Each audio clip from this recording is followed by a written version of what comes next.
Okay, doke. We are live and kicking. So, uh, good afternoon, or good evening, or wherever you are in the world. Maybe it's even good morning. My name is Brian Williams, and I have once again the honor and privilege of interviewing um, one of my favorite people. And uh, we're both friends. We work together. It's just a it's all good. And that's I love getting to work with friends, and this is truly one of those relationships with my guest today. I'm going to first do a quick introduction of my guest, and then we are going to dive into a topic that's really really important these days, and that is um, how do we work effectively, either managing or being part of a virtual team. A lot of us have been thrown into virtual team environments all of the sudden um, due to the coronavirus situation. And Beejel has been managing large and small virtual teams for decades. And so we'll talk about that and learn about some of his processes for doing that. And then we'll also talk about ways that we can all stay more productive while working from home offices, especially. So both Bijal and I do that, and Bijal has some very interesting perspectives I want to share. And so um, I'm going to just take some snippets from his bio to just share with you. Bijal is the founder and CEO of a company called Follow Up Stir, and actually a little bit later, we'll talk about they have a free event coming up that I think you might be interested in attending. We'll talk about that. It's a virtual event, of course. He has been managing teams literally of over 300 virtual employees, and has conducted over 10,000 one-on-one consulting and training sessions. That's a lot of sessions, Bijal. It's a few under my belt. That's a lot of sessions. He's a great speaker. He delivers keynotes, workshops, and he and I have done some speaking together, and I look forward to when we get to do that in person again. We'll have to continue doing it virtually for now, like this. And just his family is great. For those of you that know their family, you're very blessed, as I am. And they kind of have this sort of travel work adventure. And we're going to talk a little bit about that. So, in fact, we're going to kind of start with that a bit. So before we get into the actual topic of hand here, which is virtual teams and working productively from home offices and things like that, Bijal, I want you to share how you and your family, the story of how you and your family had to leave the United States and really live a virtual lifestyle for almost 5 years as a family. Yeah, absolutely. So I'll go back 1 year earlier to 2009, Brian. So 2009 was that year of transformation. Early in that year, I just hit rock bottom. And I went to a couple of personal development seminars and started getting myself back on my feet. And so around August of that year, 2009, I started to think what could I do in the next chapter of my life? And somehow or other, I stumbled upon the idea of outsourcing. It came from asking a few of my entrepreneur friends, like, "Hey, what's the biggest challenge?" And time and overwhelm, even back then, were the big things that kept coming up. So I said, okay. So I said, let me start in the outsourcing business. So I found a couple of VAs in the Philippines, and I started to basically start helping entrepreneurs. Right after I started, I went to an event. And the very first speaker in that event was a chap by the name of Davin Michaels. And now I'm going to back up for a second. So when I went into this event, I was all like, I've got my new business cards, my new websites. I'm going to milk this event for what it's worth and get every single person there to be a client of mine. And the very first speaker is talking about outsourcing. And at the time, he had a team of about 100 VAs in the Philippines. And I thought, oh my God, my hopes and dreams of starting a new business at this event were like crushed. But I looked up to the heavens and said, why me? Right? Why me? And but what happened was I went to Davin at the end of that or in the break and said, hey, I'm just getting started in outsourcing. would you give me some tips on what to do next? Anyway, long story short, we started working together right after that, about 6 weeks later. And everything was going great. I was kind of getting back on my feet, having been through a couple of challenges as an entrepreneur. And right around June of 2010, the immigration lawyer who's handling my transfer visa to 123 called me up and said, I've got some bad news for you. The visa is not going to come in time, so you have to either become illegal and hope that you get amnesty at some point, or you have to leave the country. Well, we didn't want to risk the amnesty route, and our family's all in the UK, and that meant we would never be able to leave the US as long as there's no closure on that. So we decided to leave the US, and we made that decision literally over a cup of tea. So first, when we heard the news from the lawyer, we went into like meltdown mode, like, oh my God, what are we going to do? This is our home, our kids are born here, but we had no choice at that point. So some very good friends of ours said, hey, how about you guys go to India? Now, I'm Indian, but I've only been there on vacation. My family's never been there, and we really don't have any family there left, really. Most of our close family, all in the UK. But in that moment, that 30 minutes, it sounded like a really great idea. So on July 4th of 2010, my wife took it upon herself to start selling all our stuff. And a lot of stuff back then, and she literally sold in the next 30 days 95% of our stuff that we had, furniture, I mean, you name it, other than the really valuable stuff that could be like not replaced. And that became her passion business, which was helping people let go of stuff, let go of clutter. And that's what she even does today. And that moment, Brian, was so freeing to not have stuff. It felt very scary when we first started because all our value was put into the stuff that we owned. And that's kind of very important for the time we're in right now. We're seeing a slight reversal of that where people are realizing that, the value of who we are isn't in the stuff we own. It's in the people, it's in relationships. So if there's some good coming out of this time, it's that slight reversal of mindset thinking. So then in September of 2010, we left the US. We packed 4 red bags, 3 laptops, 2 kids, 1 wife, and off we went. We went to India. We had no real plan other than the first week that we're going to spend with a friend of ours.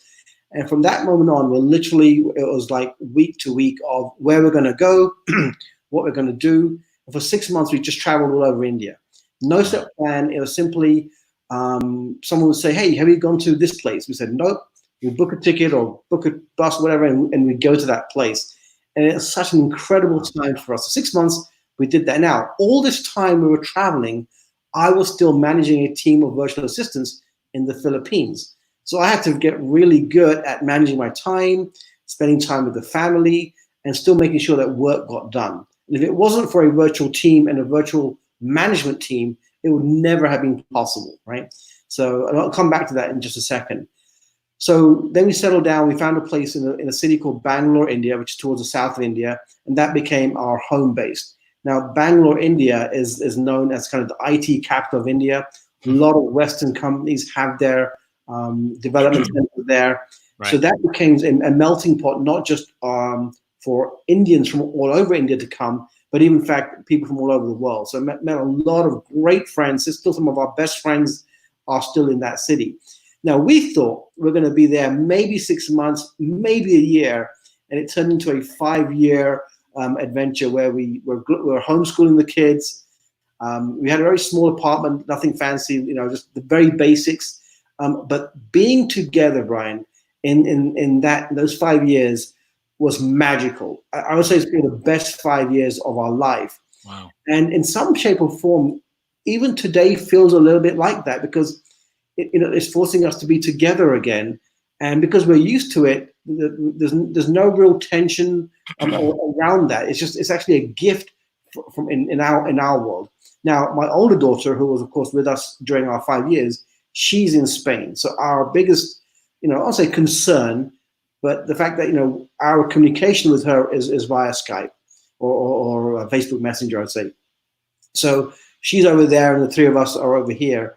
But that was really our experiment with virtual living, for a better word, virtually working in those 5 years, managing a team. So there's a moment I always tell. I was in a rickshaw in India, in the traffic and the noise. If you've ever been to India, you will relate to this. On one side was westernized office buildings. I think actually it was one of the Google buildings. And on the left was a cow, and then beyond the cow was a slum. And I'm on the call on a call with a client in the US.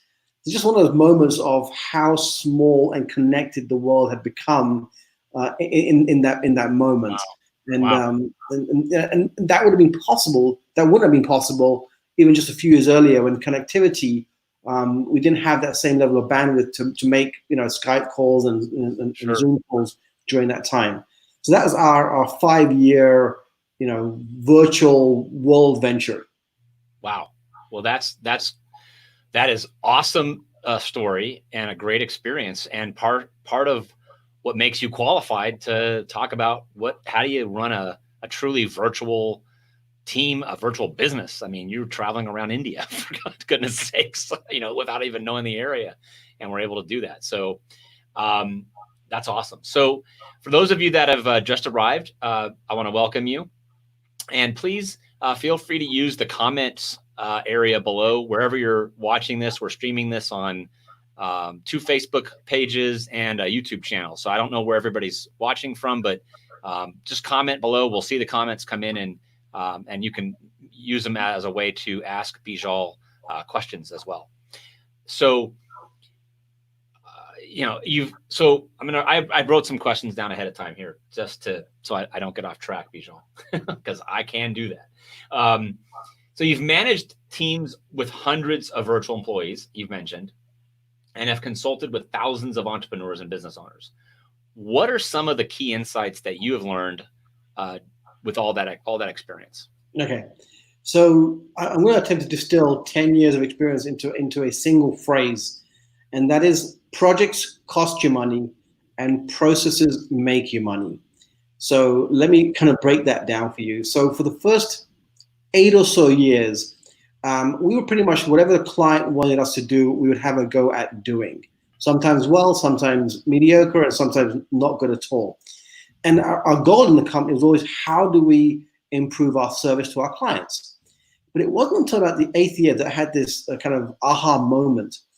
And what it was, I think we did an in-depth study of our clients to see, okay, what are our more successful clients doing differently to the typical clients who might come in, hire a VA for a month, and then quit, right? And that's not good for business. And what we discovered was that those businesses that were more successful with working with VAs long term were outsourcing processes. So let me back up here a second. So I just threw that on the screen. I love that. So I just on the fly, projects cost you money, processes make you money. Yeah. I love it. So whenever we go to an event, we're sold a new shiny dangly object. That typically, going to an event is a project. Buying a course is a project. It's an investment of time, effort, and money. But until you turn it into some sort of money-making process, it's a liability and an expense. And let's just be real with the audience here. We have all at some point, my guess is, bought a course, a program, and not followed through, right? There's books on my shelf. I'm looking down at the shelf right now. I'm not the only one. Right? And there's books that look really good on my shelf, right? I got a whole stack. I'm going to be honest with you, I haven't read the book, right? So I've actually read these though. So and last week, my daughter, she color coded the book. So before they were split up into the business section, the spiritual section, the mythology section, and she goes, "Hey, Dad, can I rearrange your books?" I said, "Go for it." So she put them in order of the colors of the chakra. So now my books look even prettier on my shelf, Nice. And maybe I'm getting that energetic flow from the books at a chakra level now. That's awesome. But let me explain what I mean by project cost you money, process make you money. So what I realize is that it's very easy for entrepreneurs to get sucked into outsourcing a project, a logo design, a book cover design, a website, a funnel, right? But it's the processes that actually generate a result in the business. A simple process, which I'm sure you're familiar with, Brian, because this is actually one of your processes, is finding somebody on LinkedIn. So doing the research, finding somebody on LinkedIn, and then sending them a series of messages, getting them to a real appointment, right? That's your core business What that we you do, do. yeah. Right. It's a process. Now, let me tell you, it's a mundane, boring, repetitive process, correct? It's extremely boring, which is why Right? I don't do it anymore. Exactly. I have people doing it for us. And by nature, we entrepreneurs hate things which are mundane, boring, and repetitive. Correct. So what we tend to do is go find us another project to invest in, right? Because it's fun, it's exciting, it's new. And so this habit that we often create as entrepreneurs is costing us a fortune. It's probably cost us a fortune. Oh, yeah. More importantly, it's not making us money. Now, a process, when we have a process dialed in, just as you have, is going to generate a result. It might generate an appointment. From that appointment, you may generate a sale, right? This is where I like to focus, the outsourcing. Look, you can go on Fiverr, you can go on Upwork, you can go on, there's plenty of sites to find virtual assistants or find what I call specialized or specialists to get projects done. But when I'm talking about using virtual assistants, I'm talking about how can they integrate into our business such that it's either going to save us a lot of time or actually help with the sales generation process. And that's how Follow Up Store was born. Because I asked myself the question, if there's one process I could kind of focus on to help entrepreneurs, what would it be? And I said, well, why don't we start with follow-up? Because I know that not following up for myself has probably cost me millions. And I don't throw that number out lightly. I'm literally saying not doing follow-up correctly over the last probably 10, 20 years of entrepreneurship in and out has probably cost me millions of dollars. So that's why we chose to follow up, specialize in the follow-up process. No, it's so true. And it's especially those of us who are entrepreneurs, we tend to look at the front end of the project, right? The revenue coming in, the customers coming in, those kinds of things. And what you're talking about, especially with follow-ups, to which I love, is the back end stuff that we are like, oh, yeah, I should get to that someday. I probably could do better if I had something for a follow-up process. But we just keep going for that front end thing because it's like cash register ringing over and over again, as opposed to, well, what should we do with all of these customers that we're acquiring? And you're actually getting me to think a lot right now. I appreciate it. We launched a new e-commerce business, or a campaign anyway, back in March, not even almost 5 weeks ago now. And we're acquiring a ton of new customers. And we have no follow-up process to do anything with them at this time. Like nothing. Yeah. We're making great money. We're profitable. We're having a good time. We're like, wow, what's going on? Another record sales day. And we have nothing that we're doing to follow up with them because we have no process. And yeah. It's just like you're saying, it's like boring for us. It's like, why would we do that? Let's just get more customers. Everyone's very focused on getting the leads, and lead generation has become the buzzword, right? The traffic per se. Now the key, and so so Nancy, thank you for commenting. Yes, our first comment. That's right. Projects cost money. Processes make money. I love it. I wrote it down as well. So thank you for being here. Yeah. So so I just literally, when I was doing some research around this topic, I went to, I found an article. I think it was in HubSpot, and so they asked, say, businesses, what's the number one challenge? And up until that point, I've always thought it was lead generation. But in HubSpot, they found that more mature businesses, their number one challenge is conversion, right? And why? Because normally they've hired salespeople who are good on the phone, but not very good at follow-up, right? And it's not that they're not good at follow-up, they don't like doing it, right? Now, automation can help, it definitely can help, but ultimately, how many different ways can we touch a lead before they turn into a prospect, before they turn into an opportunity, and before they turn into a client? So in each step, what can we do to tap them on the shoulder?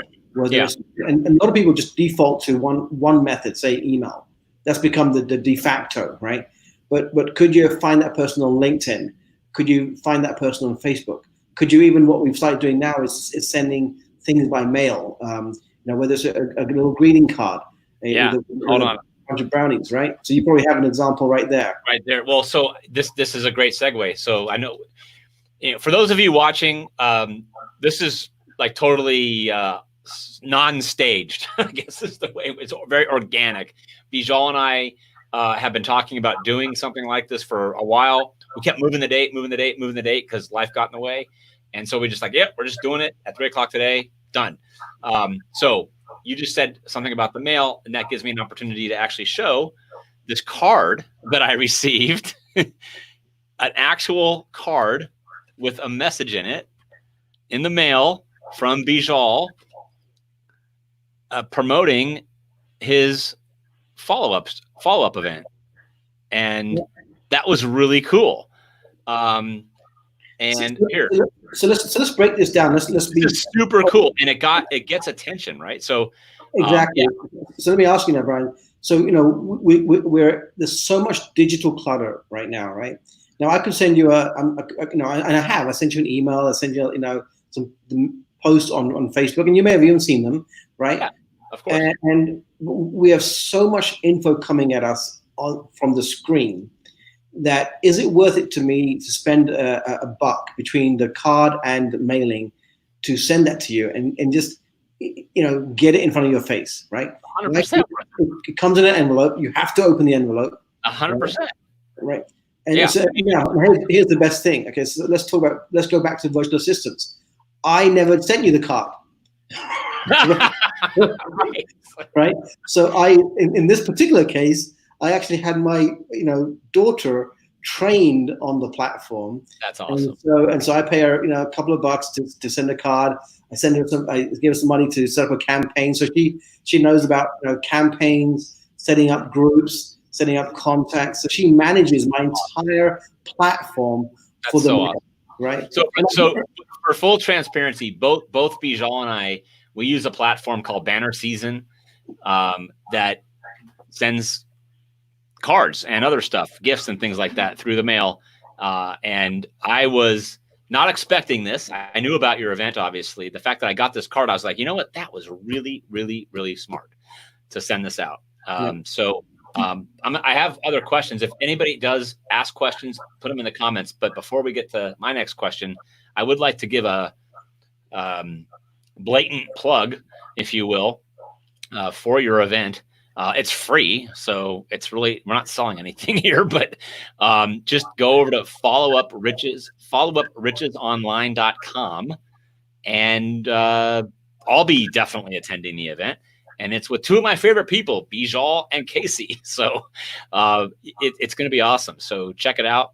And there it is on the card. That's so cool. Yeah. I like the fact, I'm a marketer. So one of the things that I like is that all of the emails and the social posts that you're sending match the image on the card. So it was easy for me to connect the dots and go, oh, that's Beejel and Casey's event. Because it's the same image, as you can see here, that's on the Facebook post that I'm sharing here. So anyway, check it out. I'm going to ask my next question, though. So my next question is this. So I know, because we've had lots of conversations, that you have a specific framework that you teach to help entrepreneurs stay on track. Yeah. Would you be willing to share that framework with us? Yeah. So the framework is called RAPID, RAPID, right? So let me break it down real quick. So the R is the review, and we can do this on a daily, weekly, and monthly basis. And so basically the group that I facilitate, we meet once every Tuesday morning from 8 to about 9, and we simply break down the key things we got done the week prior and the key things we're going to be working on in the following week. Now, the reason we do this is because we all know that goal setting, planning is a key part of business. But again, this is going back to the 10,000 conversations, give or take, when I ask somebody for their plan of action, almost, I hate to say it, but 98% of people could never give me a clear plan of what they're working on, what their key objectives are, right? And so I realized it's not that we don't know, it's not that even we don't want to, is that until we put ourselves into a structure or system or a community, we let other things become higher priority. So this became kind of now accountability group, and I really started this inspired by my wife. She was a brand new newbie entrepreneur, and I thought, well, if I'm going to coach her, let me coach a few other people in staying productive, staying on track. The reason being, here's the thing: I feel, and it's a personal opinion, that it's not a question of entrepreneurs being lazy. It's more of entrepreneurs doing too many different things at the same time, and thus what happens is they don't put enough focused effort on one thing to create a tangible result. Now, I can't say it's true for everybody. I'm saying it's true for a lot of people, just again from experience. So having that focus and narrow track, and then having a community to hold you accountable to staying on that track is super helpful. So the review part, again, is just to establish where are you today. The next part is what I talk about is alignment, aligning and prioritizing what's your focus going to be for the month and for the week. Now, in a corporate setting, they normally do this on a quarterly basis, right? Because corporations move a little bit slower. It's more like a cruise liner. Entrepreneurs, we're more like speedboats. We can go off track way faster than a cruise line is going to go off track, right? So small adjustments in steering in a speedboat will take us way off track, right? So the alignment is continuing to commit to what. So let's say we create a commitment for the month. Then on a weekly basis, we see, are you still aligned with your monthly, or quarterly, or annual objectives? If you're not, you get back on track. So how do you adjust the alignment to get back on track? Then the P is what we call the planning. But we start with process planning first. So most people think of the projects they're going to work on. What I do is I say, look, plan which process is going to generate the revenue or save you a bunch of time. Then you plan which projects have to get completed to make the process functional, right? So it's a little bit of a reverse of thinking by thinking process first. But again, we keep the money generation or the time saving ahead of the number of projects we do to generate the revenue. And I just added that to my new favorite phrase: plan the process, not the project. Yeah. So you start with the process planning. Okay, this process, and look, it can be as simple as going to a networking event, meeting a few people, taking the business card, maybe sending it to your VA, have the VA doing a follow-up, getting on a phone call, and selling the product, right? Okay, so this is like huge nugget of information. So I'm gonna do this.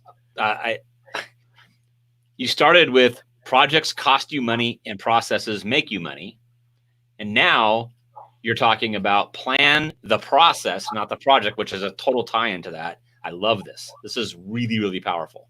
Yeah. Cool. All right, keep going. To take that. How can you simplify the number of projects, which also typically is going to cost you time, effort, and money to generate the result that you're looking for? And I often find that will make things far more complicated first, and then 3 months down the road, we still haven't got the program launched or whatever we're working on, right? Yeah. So this gets you down to thinking, okay, what's the least number of projects I have to work on to start generating revenue, and then how can I fire myself from running the process? if you think of that, because the process by definition should be simple, right? Well, let's go back to the McDonald's process. Not everyone's burger of choice, but let's understand it from a system perspective, right? It's a horrible burger, but they do have a process. They are masters of process, right? And if you haven't seen the film, I believe it's the Founder. I think it's the Founder. Yeah, it is. It's great with who's the actor? Michael Keaton, I think. Michael Keaton. Yes, yeah, absolutely. So there's a couple of great segments in there which really kind of help you understand that the role the process played in creating that empire, right? And that's what I call it. I call it the how to build a burger. They can train a 12-year-old to build the perfect burger. Right. They don't need to have specialized knowledge in being a chef, being a cook, or whatever. So every person in the system has a process that they're in charge of, they're accountable to, right? And if they mess up the process, then they know it's the individual and not the process, because the process has been mapped out already. Right. So if the process breaks down, you fire the individual, or you replace the individual, or you train the individual, right? And so if entrepreneurs switch to a process-based thinking in their company or in their whatever they do, then it becomes much easier to outsource. So this comes back full circle to outsourcing. It's far easier to outsource a process than to wake up in the morning and think, what do I outsource today? Got it. So for those of us that are looking to, or either we're forced into, or we're looking to bring on more virtual team members, we should be thinking about the process they're going to follow first and foremost. Yeah. When people come to me for outsourcing help, my first question is, what's your process? And 99.9% of the time, there's no process, right? Got it. So that's the starting point. So I went from being an outsourcing consultant to being a process advisor. Now, I'm not a process expert by any means. I have engineering background, so I think more process-like than most people.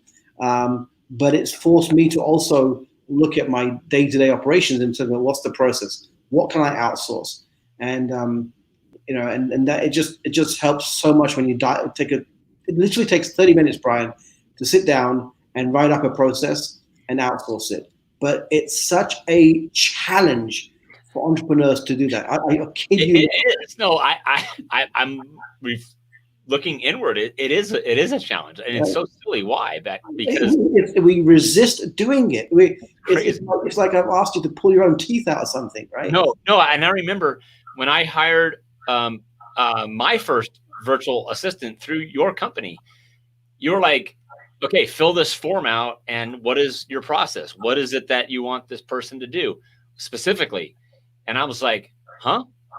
I'm like, just get me a VA, And you're like, no, it won't work that way. And it felt a little bit like you were pulling my teeth out. But at the end of the day, it worked out really well. And you found us a fantastic VA, and who's doing amazing work overseas for our company. And it did feel a little bit like, it's like, what are you making me do? I have VAs working for me that were in the previous, in the past, were assigned to a client.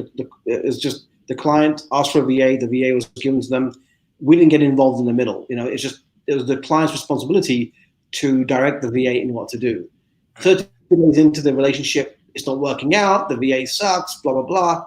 Now, if I change the model in terms of, okay, now we design the process, or you give me a process first, only then will I assign the VA. Yeah. I've assigned several VAs and companies, including yours, where the process was defined, or at least there's a starting point of a process, right? A process by definition can always be improved. But as long as there's a starting point, we're good to go. And it's been magical. They become an integral part of the company.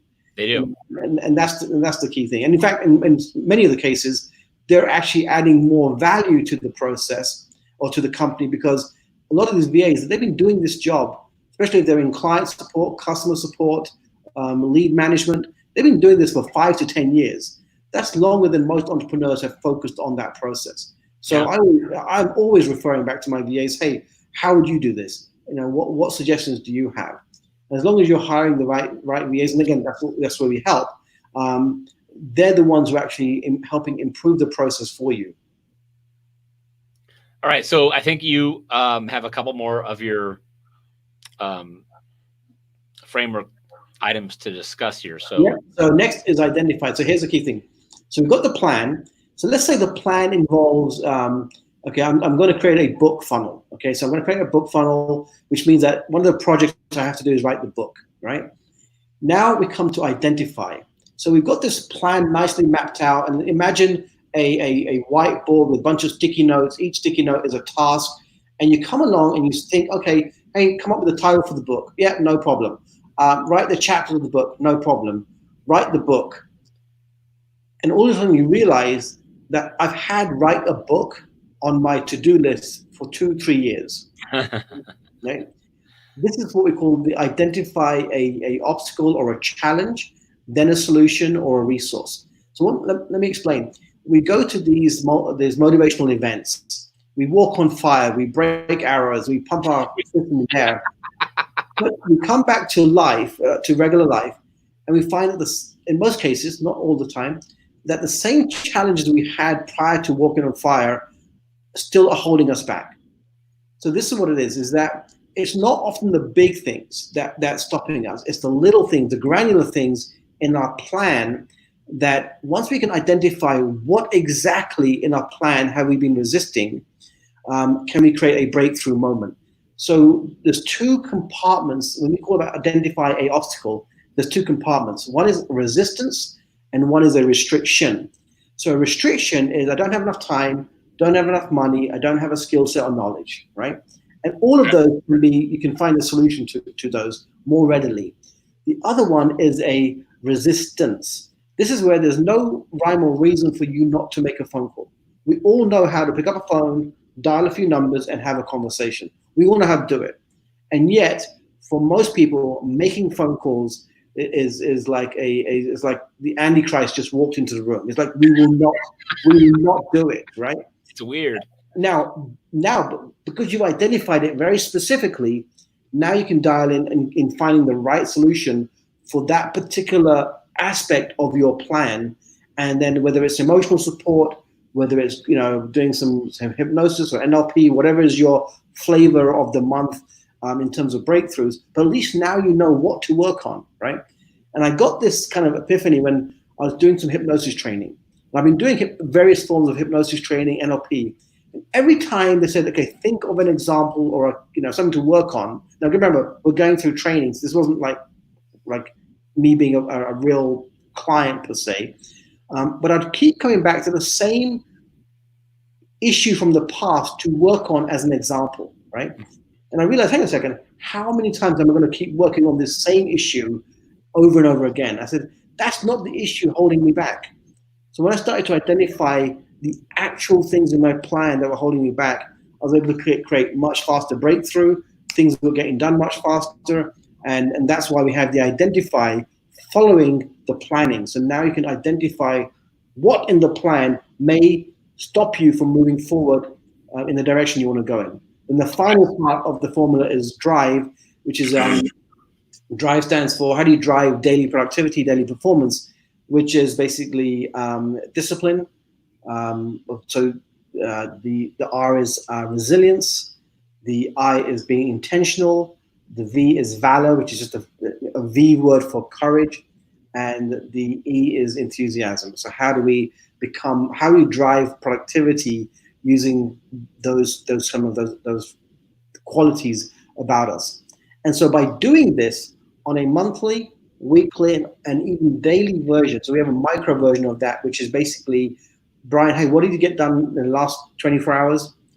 Great. Was that in alignment with your weekly and monthly objectives? Yes or no? And again, me asking you the question makes you self-reflect on how did you spend your day? And then, Brian, what are you focused on for the next 24 hours, right? And again, is that in alignment with what you said you're going to do? So are you sticking to your commitment of being aligned? So me asking you this, or somebody, some accountability partner asking this, is going to create the habit over time to keep you on that narrow track to creating better results. Awesome. Thank you for sharing your rapid framework. Awesome. Okay, so again, if you're listening live, please, if you have a question for Beejel, ask it just by posting it as a comment. Here, I'll throw up my banner. Yeah, just post a comment, and we'll see that come through. And we're happy to answer as many questions as we can get to live. In the meantime, I have more questions. So, okay.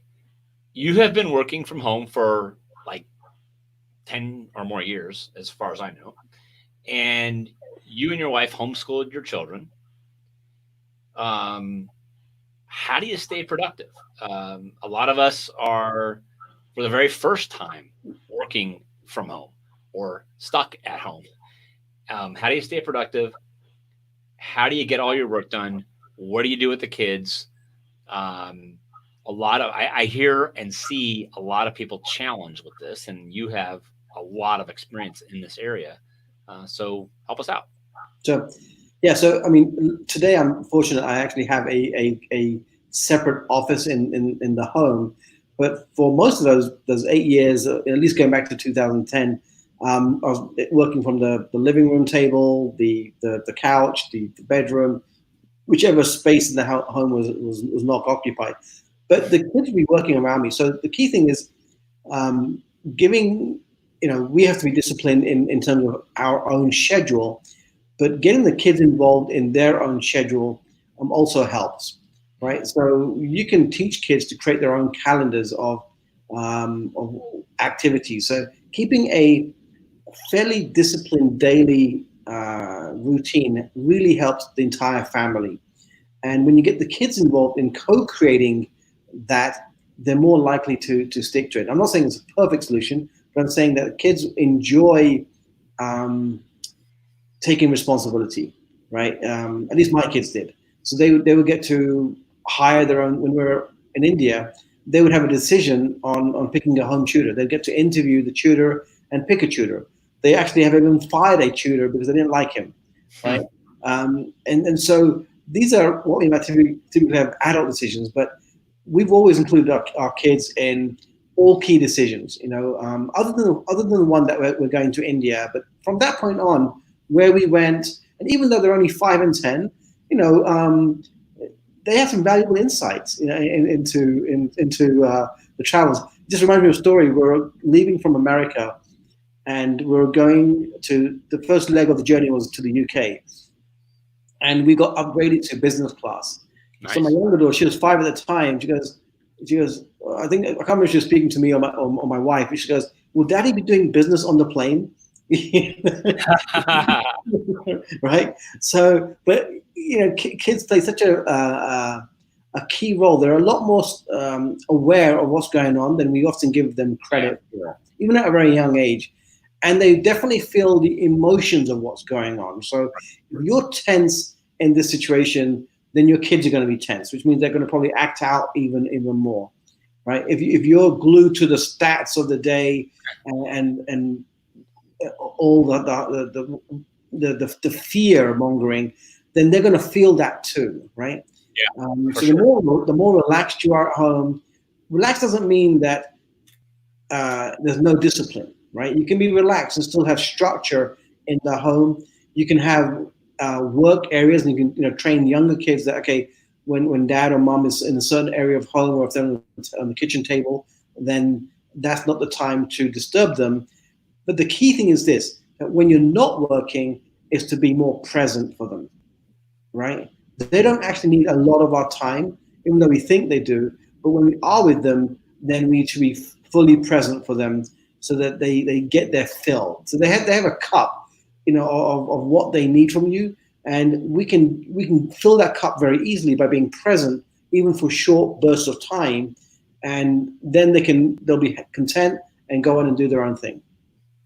No, it's a great point. One of the things that we have found. I mean, our kids are now eight. We have an 18-year-old, a 16-year-old, and a 13-year-old. Um, One of the things that Rachel, my wife, and I have found is what you're saying. Both getting them involved in the process or some of the decision making, as well as um, giving them a heads up, like giving them the courtesy of a heads up. So, for example, today, um, uh, my wife and I wanted to get some new succulents, plants, basically. Um, and so yesterday we informed our kids, "Hey guys, we're all going to go to the plant shop, and we're going to go pick up some plants and do a little gardening project together." And because we got them involved yesterday, when we informed them, okay, now we're going to go out and get these plants, they were much more enthusiastic about it. and it got them almost involved in the process. So yeah, I think it's a really important point to make sure that we as parents, with kids at home, um, we don't underestimate Yeah. their feelings and their intellect when it comes to all this stuff. And here's how we turn something that simple into a homeschool project, right? So we said, hey, we want some plants for the home.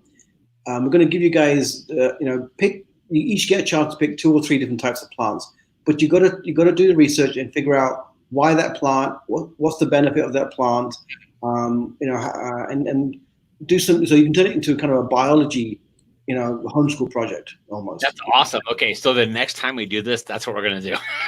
Right? We did do that. And here's what they came back with. They actually came back to us with 3 plants that improves oxygen quality, and they were only like, I mean, 8 and 13 at the time.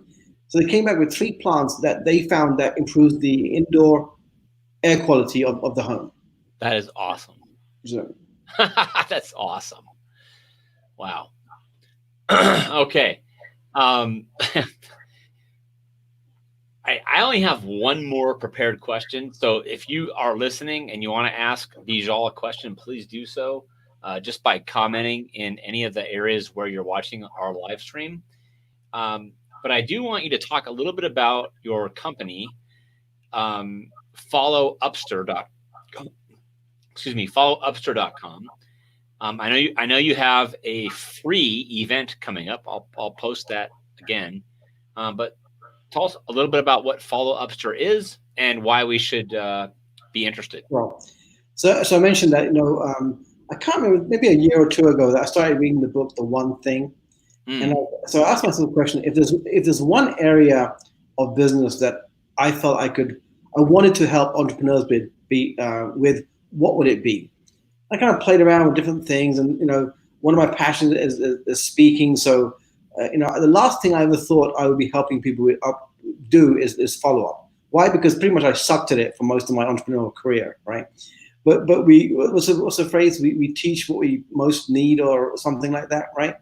So I I think it's what we teach. Yeah, we teach what we uh, need the most. Absolutely, and right.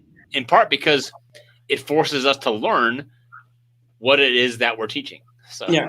And so when I kind of went through a reinvention of my career in December, this past December, I said, okay, this is the area I'm going to help people with, the follow up area of their business. Why? Because the thing, I believe it's 75% of businesses in America, if not 82%, are actually categorized as kind of either solo businesses or a solopreneur type business. This means that there's individuals or professionals in the real estate industry, or the insurance industry, even the multi-level marketing industry, or network marketing industry, depending on how you form. But essentially, this makes up the bulk of the businesses, micro businesses in the US. Now, most of those people are out there in some shape or form networking, either offline or online. That's the easy part. The hard part is, as you've talked about, is the hustle of the follow-up, right? Every sales expert will tell you, well, not every, but some of the sales expert will tell you that 48% of people never follow up. So we're investing all this time, effort, and money, meeting new people, generating a lead, and not doing the work in converting that to an appointment and then to a sale. And then there's not just the pre follow up. There's also the post. Like, even once you've got a client, all that post sale activity that needs to be done, whether it's client onboarding, sending documents out, and all that stuff also has to be managed.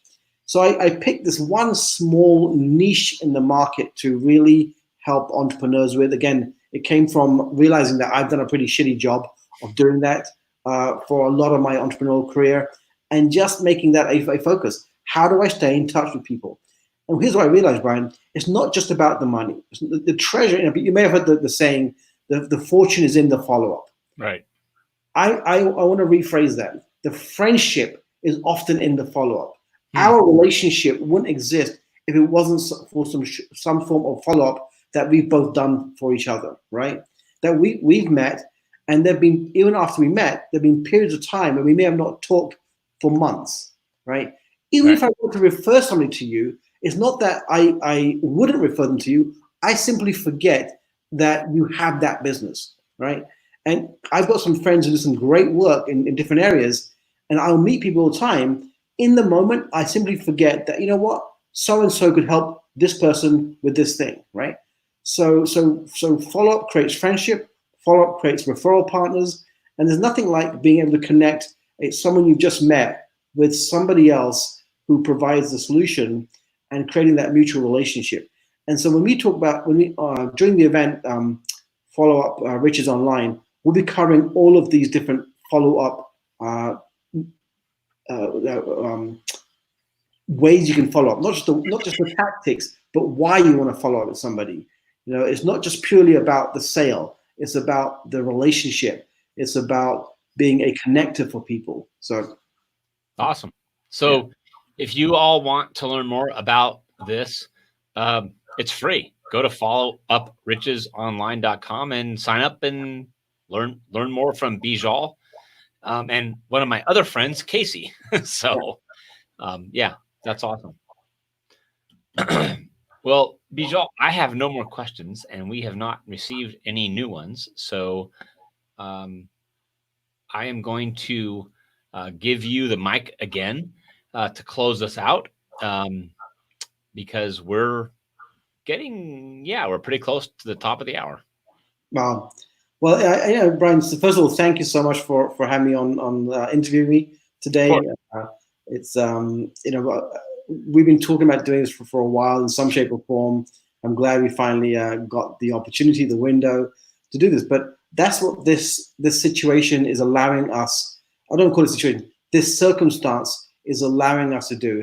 Allowing us to kind of dive into some of those areas of our life which we haven't really explored or followed through with, even though we've had that desire. So, my wish for the people listening is that use this time to connect more and to maybe cultivate that new career, that new hobby, that new interest that our busyness has prevented us from doing in the past. Love it. Okay, everybody, thank you for tuning in, and I hope that you, like myself, gained some really, really valuable information that we can put to use immediately in our lives during this call. And I'll be doing a few of these next week again. And it's my pleasure. It's really my honor to host these. And I wish everybody who's listening, either live or on the replay, first and foremost, health. Second, joy. I talk a lot about this, that every day we all need to do something in our lives that give us joy. It could be simple. It could be complicated. It doesn't matter. But please, please, please think about this. Think about every morning when you wake up, what am I going to do today to put some level of joy in my life? It's really, really important, maybe more important now than ever. So with that, I'm going to sign off. Beejel, you are awesome. I can't wait to interview you again. And I am looking forward to your event coming up on April 25th. For those of you that missed it, there it is. Followuprichesonline.com. It's free.